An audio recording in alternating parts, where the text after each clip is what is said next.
¿Qué ocurre o dónde están aquellos a los que la palabra de Dios nunca les fue predicada? Como los mayas, aztecas, incas, musulmanes, budistas, etcétera, etcétera. Vamos a dar lectura a Romanos 2, 12 en adelante. Y dice así: porque todos los que sin ley han pecado, sin ley también perecerán. Y todos los que bajo la ley han pecado, por ley serán juzgados. La palabra ley es la palabra Torah en el hebreo, nomos en el griego, y se refiere a las sagradas escrituras. Todos los que sin ley han pecado, todos los que han cometido malas acciones, sin haber tenido conocimiento de la ley, o sea, de la Biblia, de la palabra de Dios, dice el apóstol Pablo, van a morir, y cuando mueran se van a enfrentar con Dios, y Dios no les va a decir, ¿por qué no obedeciste? Les va a contestar Dios, ¿verdad? Bueno, es que, o ellos, es que yo no tenía la Biblia, yo no sabía cuál era tu voluntad. Van a morir sin la Biblia, sin haber conocido qué es lo que Dios quería. Y todos los que bajo la ley han pecado, que somos nosotros, cuando un cristiano peca, pecamos con plena conciencia de conocimiento, porque sabemos claramente, no nos podemos hacer los tontos ni los guajes, de que no conocíamos lo que Dios quiere para nuestra vida. Muy bien. Dice el versículo 13, porque no son los oidores de la ley los justos ante Dios, sino los hacedores de la ley serán justificados. Ahora muy bien, entre todos los que hemos oído la palabra de Dios, hay muchísimos millones tal vez de personas que se llaman cristianos, y le pongo entre comillas, que son profesantes. Han oído la palabra de Dios, 4, 10, 50, 5 años oyendo la Biblia, y les ha entrado por acá y les ha salido por acá. Entonces, ninguno de esas personas Dios la puede declarar como justo. O sea, la justicia es por la fe. Cuando creemos, y yo no puedo decir que creo si no practico lo que estoy oyendo de parte de Dios. Y Pablo termina en el versículo 14 explicándonos qué de aquellas personas que nunca oyeron la Biblia. Porque cuando los gentiles, o sea, los que en este caso los gentiles son las personas que nunca oyeron de Dios. Porque cuando los gentiles que no tienen ley, que no tienen la Biblia, hacen por naturaleza lo que es de la ley, o sea, una persona aunque no tenga la Biblia, sabe que robar es malo, ¿o no? Pregúntale a cualquier tribu, a los apaches, a los sioux, a los mayas, cualquier persona sabe que ir a meterse a la casa de otra persona y quitarle sus propiedades es malo. Todos sabemos que robar es malo. Así que también matar, todos sabemos que matar y quitarle la vida a alguien es malo. Entonces, hay una ley que ya nos dice algo, aunque no con los detalles de la Biblia. Robar es malo, matar es malo, mentir es malo, calumniar es malo, quitarle la mujer a otra persona es malo, etcétera, etcétera. Entonces dice el apóstol Pablo, estos, aunque no tengan ley, son ley para sí mismos, mostrando la obra de la ley escrita en sus corazones, dando testimonio su conciencia y acusándoles o defendiéndoles sus razonamientos. En otras palabras, para terminar, ¿cómo juzgará Dios a todas esas personas que jamás oyeron de Cristo? Los juzgará a través de su conciencia. Y la conciencia, la palabra con significa adentro, ciencia, conocimiento. Es un conocimiento que Dios puso dentro de todos los seres humanos. Por más salvaje el que el ser humano haya sido, hay una voz interna que nos dice esto es bueno, esto es malo. Desde luego, no con los detalles de la Biblia, pero nadie se puede escapar en el día del juicio, porque su conciencia los va a acusar de lo que ellos desobedecieron, cauterizaron su conciencia, sellaron su conciencia o ahogaron su conciencia. La siguiente pregunta dice lo siguiente: ¿cómo existía Goliat siendo un gigante si en el diluvio murieron los gigantes? Debieron extinguirse porque no dejaron descendencia. Muy buena pregunta. Cuando leemos nosotros Génesis capítulo 6, aquí encontramos también otro pasaje que ha sido también de alguna controversia, especulaciones, teorías acerca de quiénes eran los gigantes. Entonces, en Génesis 6, vemos nosotros que la Biblia relata que los hijos de Dios se mezclaron con las mujeres humanas y como resultado nació un producto híbrido llamado en el hebreo los Nepilim, con PH, si lo quieres apuntar en el hebreo, que se tradujo gigantes, de latín gigantún.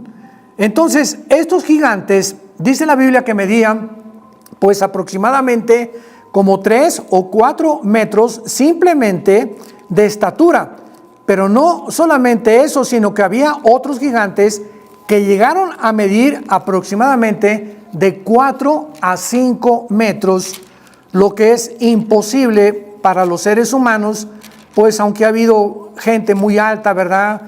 Pues de casi 2 metros de estatura, 2,25, etcétera, etcétera. Nadie ha alcanzado más de 3 metros, 3,50, mucho menos 4 metros. ¿Dónde lo podemos ver esto? En el libro de Deuteronomio, capítulo 3. Dice el capítulo 3, versículo 11. El rey Og, rey de Basán, quedó del resto de los gigantes. Su cama de hierro, la longitud era de 9 codos. Apúntalo, 9 codos equivalen a 5 metros. Aquí estaba un chiquilín acostado en una cama de 5 metros. Imaginémonos esto. Y la anchura de 4 codos, que equivalen a 3,20 metros. Según el codo, y cada codo mide 63,5 centímetros. Es la distancia aproximada de aquí a la punta de la mano. Entonces, antiguamente no había yarda, no había metro, ¿verdad? Las medidas eran a través de los codos. Y esto es la medida que se usa muchas veces, o la mayor parte, en el Antiguo Testamento.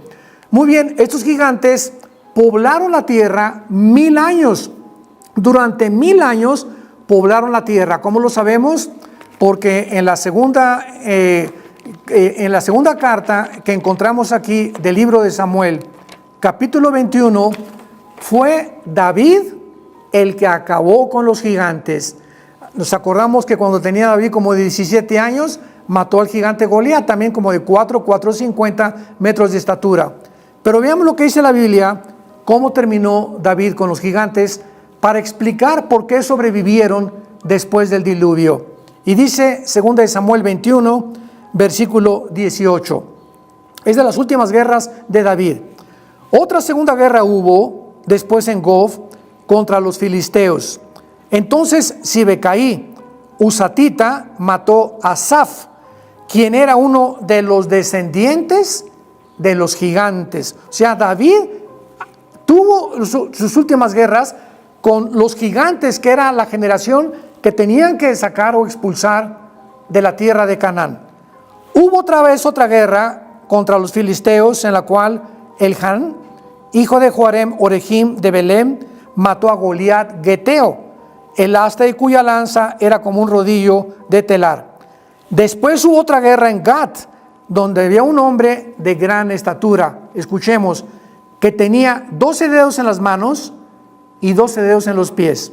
Estos gigantes eran monstruos, 4 metros con 12 dedos en las manos y 12 dedos en los pies, 24 por todos, y eran descendientes de los gigantes.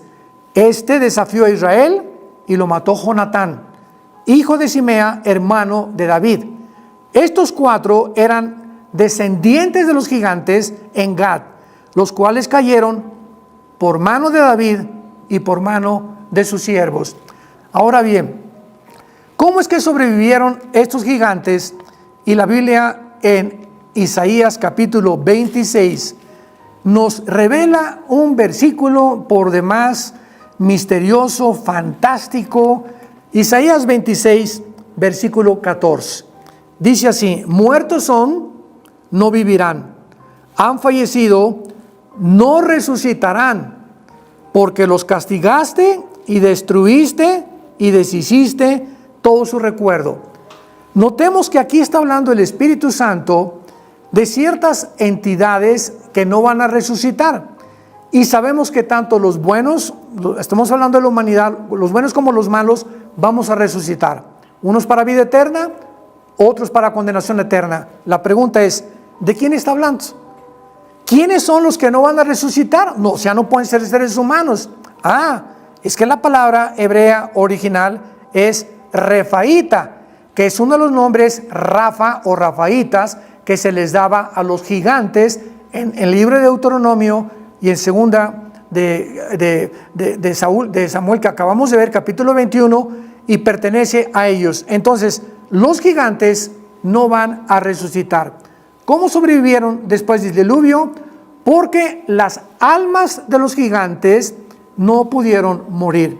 Sabemos que ellos pueden continuar como los principados satánicos, porque eran poseídos por principados satánicos, por demonios, y los demonios pueden estar en tu abuelita que fue bruja. Es un ejemplo nada más, no me lo tomes en serio, y se muere tu abuelita, y los demonios que le dieron a tu abuelita las facultades de adivinar el futuro, o la bola de cristal, o de leer las cartas, etcétera, etcétera, esos demonios se salen cuando tu abuelita se muere y buscan en la descendencia, en los nietos o en los bisnietos, en quién se pueden volver a meter para continuar el ocultismo dentro de esa familia. Y eso es lo que pasa con el mundo espiritual. Los seres humanos, al morir, dice Hebreos 9, no podemos nadie volver otra vez a esta vida. Se prohíbe la reencarnación famosa que enseñan los hindúes. Así que estos gigantes, esta es la razón por la cual pudieron sobrevivir, porque eran seres híbridos y que no van a resucitar, van a ser arrojados finalmente al lago de fuego. Tenemos a continuación una pregunta bastante interesante que dice lo siguiente: ¿por qué se menciona que Enoc desapareció misteriosamente, al igual que Elías? Sin embargo, su libro no entró en el canon bíblico. Muy buena pregunta, porque tenemos que ver claramente que Enoc se menciona 2 veces en las Sagradas Escrituras. Entonces, Enoc es un personaje, sin ningún lugar a dudas, bíblico.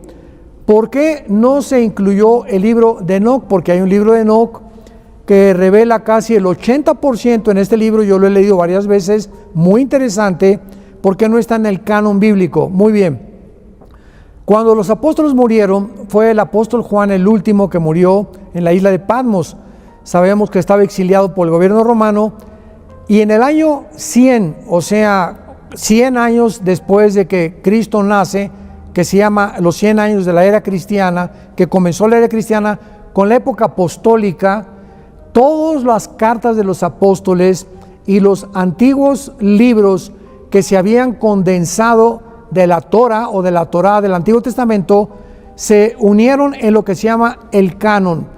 ¿Qué significa esto? Que los apóstoles determinaron que después de la muerte de Juan ya ningún libro podría ser aceptado, y los padres de la iglesia como Tertuliano, Irineo, etcétera, etcétera, lo corroboraron. Entonces el libro de Enoc se encontró 300, 400 años después de la muerte de Cristo, por lo cual no se podía considerar como un libro que pudiera formar parte del canon de la Biblia.